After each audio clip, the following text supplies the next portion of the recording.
I'm Senior Airman Tyra Hazelhoff Mitchell, and I'm a physical therapy technician at the 332nd Medical Squadron.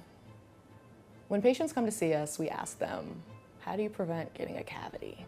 And the obvious answer is brushing your teeth. Once you get that cavity, no matter how hard you scrub, you're still gonna have that cavity. It's the same thing with your health and wellness. You don't wanna wait until an injury happens in order to take care of yourself and take necessary measures to avoid that injury. So what we do is we provide education, exercises, and manual therapy to prevent from further injury. And we want to help you reach your optimal level.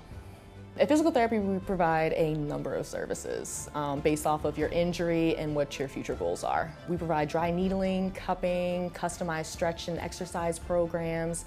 We also do a lot of outreach on the base, in which we provide foam rolling classes, strength and conditioning classes, anything that you're really looking to do or what goals you're trying to meet.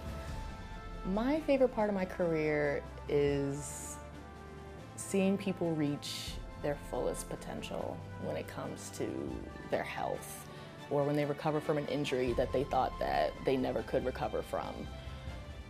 I'm a people person. I try to make coming to physical therapy as much fun as possible. I'll play music, I'll go through exercises with them, we'll joke around, anything to really get their spirits up and give them a more positive outlook on the rehab process of them getting back to where they want to be.